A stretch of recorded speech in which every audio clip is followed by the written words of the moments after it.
Batgirls issue 1, Becky Clooning and Michael Conrad writing with Jorge Corona on the art. And I will simply ask the question as I go and fetch my tablet, which is just over there charging. What did you think of Batgirls? I thought that it was pretty good.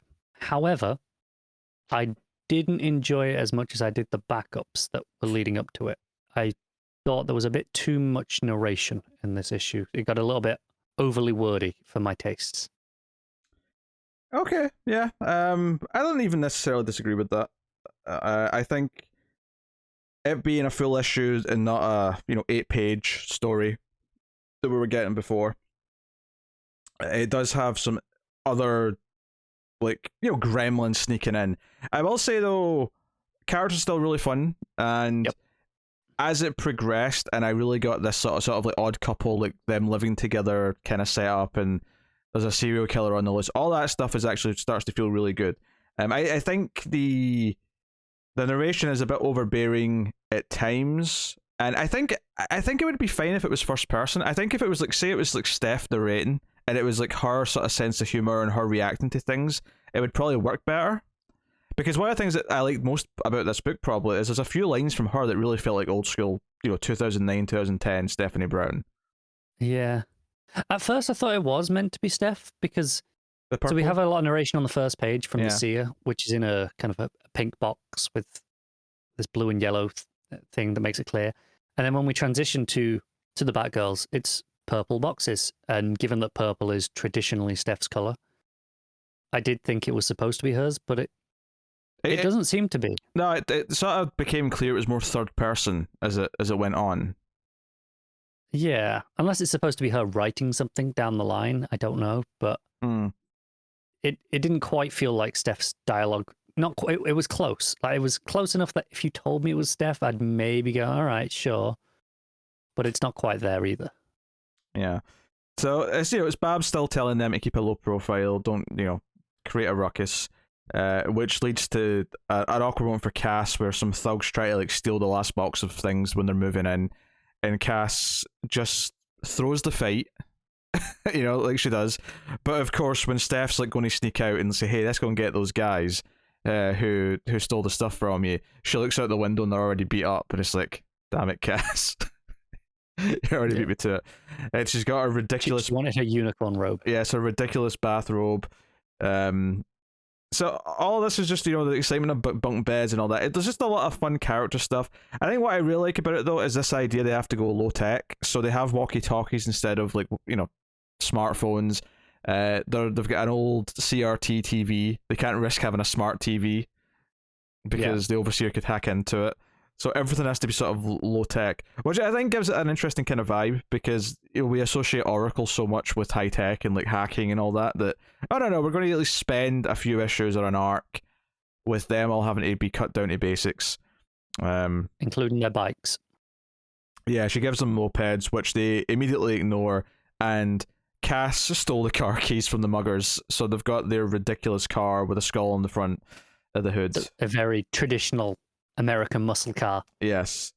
Very Mad Max-esque with the way it's decked out. Yeah, so I think that's for me. I enjoyed the first half of the character interactions, but I think that's when it really picked up, when it was Steph and Cass kind of breaking the rules that Big Sister's let out for them, and sort of because I think it multiple times to say, Babs will understand. She'll understand why we did this. Yeah. So they reference this serial killer a few times. They reference this graffiti artist, Tutor, who goes around the city. They end up going down to save, there's a bunch of drug dealers or whatever. But the weird thing is, when they go out to save them, all of the workmen who were at this work site are all kind of like zombies. Not so much the brain eating kind, but more the in a trance, repeating the same sentence over and over kind. Yeah, a lot of them have been hypnotized or brainwashed or something. Yeah. But they do have the red eyes to make it very clear to us that this is a physical affliction. Yeah, and I think the art got better as it went on as well. See that full page when they're in the fight with all the bad guys, and it's the yellow background with them, and they're sort of. I do think that's a great page. Yeah, it sort of does that thing where they're both kicking on opposite sides of the page, and their legs are kind of unnaturally long, but it works because it's kind of giving you that effect of a lens distortion where they're going off the side of the page, and then you've got the extra panels of stuff at the top and the bottom. Really, really nice.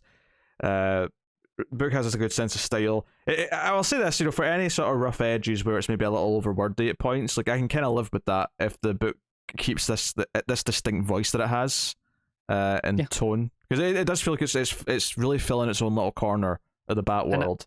I actually think as well, the second half of the issue, especially as we get towards the action stuff, the narration eases off a little bit. Yeah, it kind of comes and goes in waves throughout the issue, but I wonder when if it's there, it's heavy. I wonder if the first issue is a bit heavier because it is the start and it's trying to establish, it's possible, a lot of things.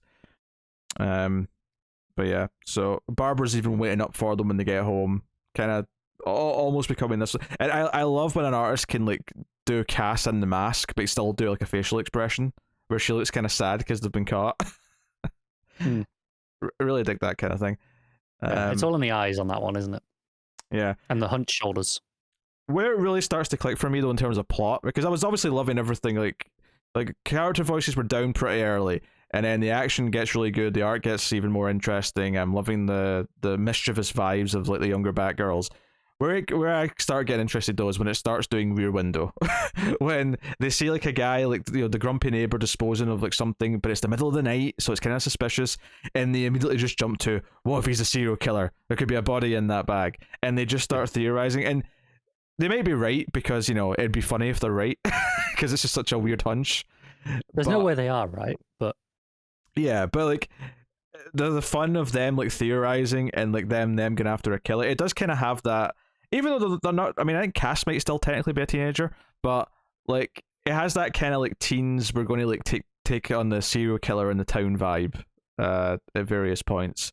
It does, yeah. And I'm down for that. So yeah, they jump down to investigate the dumpster at the end, sneak out again, and the issue ends with a group of characters showing up who the seer, who of course was at the first page, just so we all knew her, had sort of sent them on their scent. So this is a group called the Saints, named after Simon Saint, and they basically say the magistrate will never die. And I will critique something here on this page, and it's that if the 4 characters in this villain team weren't labeled, I wouldn't realize there was 4 of them. I would think there was maybe 2, because the ones on the left I thought were just the big ones, like leg and arm, because I can see it when I'm looking for them. Yeah, but they do blend in a lot. Obviously, the Valentine on the right stands out a lot because the bright pink kind of separates her pretty distinctly. Yeah, I genuinely thought that because when I'm looking for them, I can sort of see the big one, Tarsus, has got his arm up, right, and he's gone over his shoulder. But I genuinely thought that was just like his arm or his leg in front of him, a CC. Especially I think it looks almost like fingers, like it looks like the hand kind of clenching, doesn't it? Yeah. And then you got the sort of the robot dog, Fido5, which I do like that as a name for a robot dog. That's kind of funny. But yeah, it's solid. So that's a cliffhanger. Obviously, I like that all of these plot elements that they set up in those backups and lead-ins, which is the seer. There's a serial killer on the loose in this shitty part of town. Like all these things are still ongoing. They're all in play. So yeah, a bit too much narration, and the art in that last page, like they could have made these villains to be a bit more distinct. And even once I knew there was a character on the left, it actually took me away. I actually thought like the character's head, like that was a hood, or that black part. I thought that was a hood, and they were like covering their face. But it took a bit more looking to realize no, it's the Magneto looking helmet with the green's the face, and that's the shoulder. So I will say that the art on the last page is a bit confusing, and I think it's all just down to the color scheme. Like, see if they just given a CC a bit more green to really make him stand out. Color scheme and just the layout of where they're all stood. Like when you have these lined up next to each other, they'll be fine. Yeah. Because they'll have that separation. It's because they're kind of in front. It's got that awkwardness. Also, I'm noticing there this is part 1 of 6.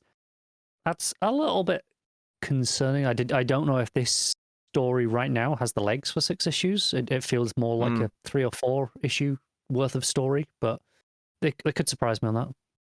I think there's enough elements that, like, because we've got all these different spinning plates at the same time, I actually think it'll be fine for 6 issues. I think because the seer was mostly absent in this issue until like, okay, she's why these guys have shown up at the end.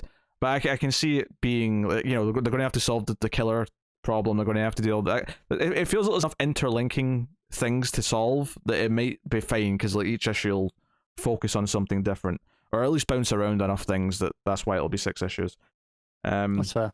Yeah, I'm not worried about the length, but yeah. So a couple of nitpicks, but given how down I was when the team was announced for this, and then how much more positive I got when I read those lead-in like backups and mini stories, yeah, I had a good time with this. Good time with this. Bit wordy. Art on the last page is a bit confusing, but yeah, I don't think it lived up to my expectations, but it's still pretty good.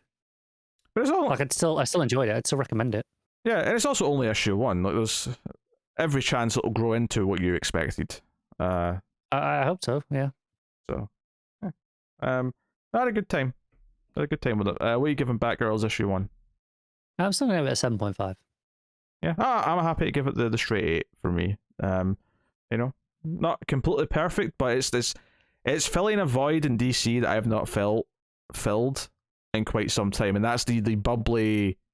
I mean, specifically Steph in a lot of ways, but even Cass, like the bubbly sort of teenager-y kind of attitude of like the rebellion. I know the Robins sometimes like fill that role a little bit, but you know, Dick's grown up now, so he doesn't really feel like that. Tim's grown up.